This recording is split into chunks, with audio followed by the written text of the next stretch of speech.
como nós, pessoas comuns da nossa casa, o micro ele tem muito mais impacto do que esse macro dessas empresas.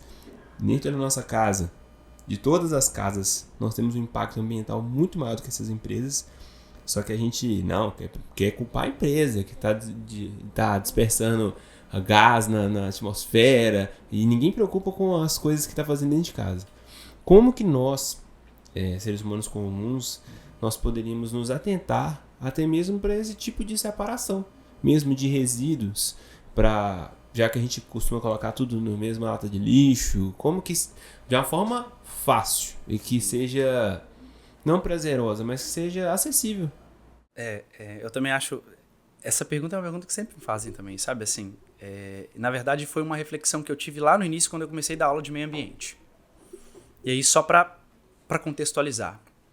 Quando eu ia dar aula de meio ambiente, a gente falava sobre a Agenda 21. O que é a Agenda 21? É um documento global que foi produzido lá em 1992, durante uma dessas conferências. Essa Agenda 21, ela foi criada globalmente para que todas as nações pudessem cumprir metas que estão naquela agenda.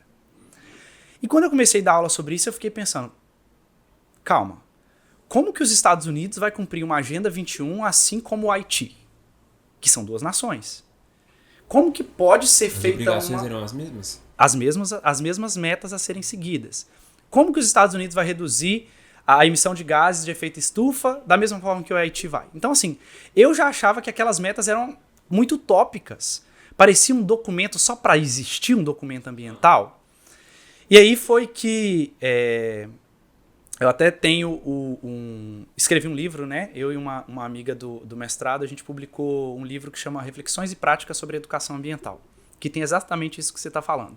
São algumas práticas mais para a educação, para professores principalmente, né? Que são simples de fazer e que trazem resultados.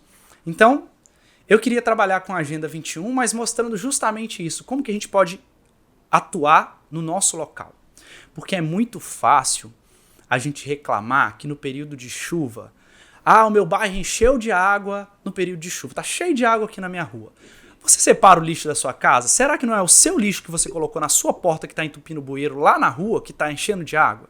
Então, se a gente não começar na nossa casa, a gente não adianta querer cobrar do bairro, do município, do governo, se a gente não faz em casa. Então, essa Agenda 21 era muito utópica, para mim ela era muito utópica. Apesar de ter excelentes contribuições, ela fala bastante, eu usei ela, por exemplo.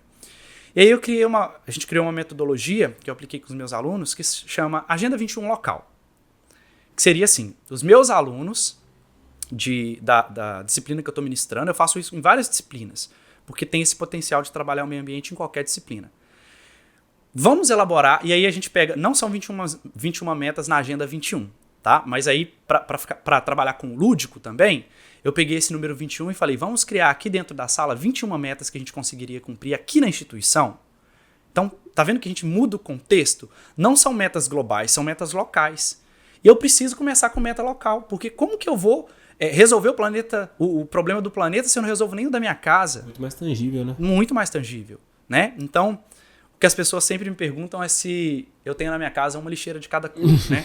Se eu tenho uma verde, uma azul, uma amarela. Eu pensei em perguntar, mas eu desisti. Eu não quis perguntar, é uma pergunta comum, né? Todo mundo acha que eu sou o eco chato, na verdade. Por isso que eu gosto de conversar com as pessoas, para eles verem que eu não sou o eco chato, né? Eu não tenho uma lixeira de cada cor na minha casa, embora a gente fale sobre isso na coleta seletiva, né? A importância dessa separação. O que eu separo na minha casa? Lixo reciclável e não reciclável. Eu acho que essa é a separação mínima que a gente precisa pensar.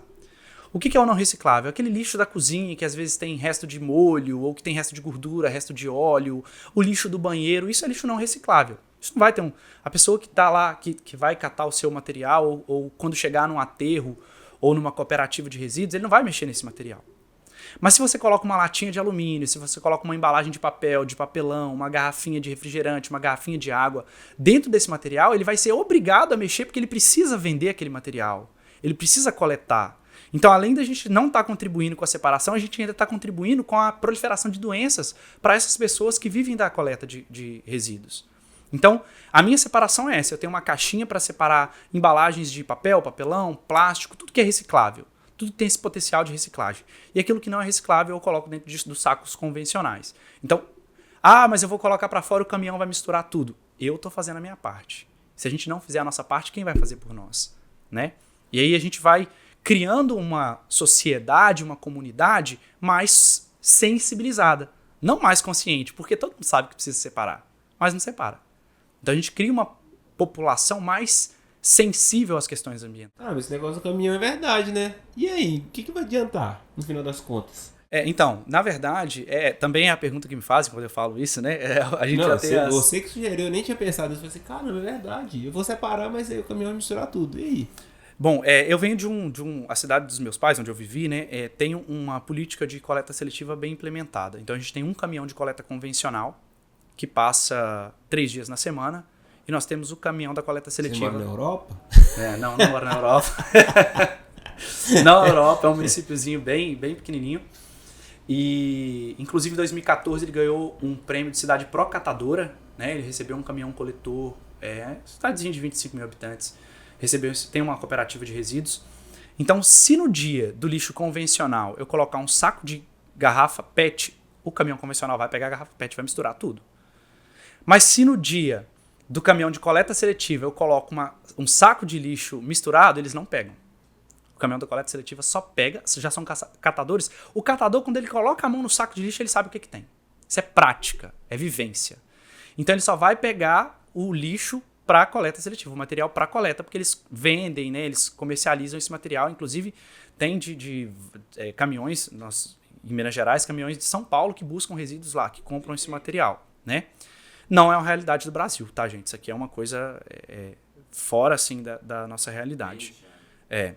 Mas, pelo menos, se eu separar esse resíduo, pensa só, vai misturar tudo dentro do caminhão. Mas quando ele vai despejar isso lá na área, no aterro, né? Lixão a gente não pode ter mais, mas quando ele vai despejar isso no aterro, pelo menos vão estar em sacos separados. Então a pessoa que está lá catando, ela ainda tem a possibilidade de pegar um saco que tenha material separado, que tem material seco que ele pode reciclar. Então a gente ainda assim está contribuindo.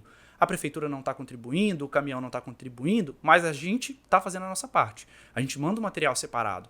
Então, por exemplo, como que eu vou colocar uma lâmpada quebrada junto de um saco que tem material reciclável? Né? E a pessoa... Tem vários casos no Brasil, no mundo todo, mas no Brasil, de catadores que se cortam com vidro que estão misturado em material reciclado. Isso é muito comum. Né? E até material hospitalar, né? Seringas de hospitais. Então, é uma realidade. Quem não é da área da ambiental, quem não estuda, às vezes não tem esse contato, mas a gente que tem essa vivência, a gente vê isso diariamente.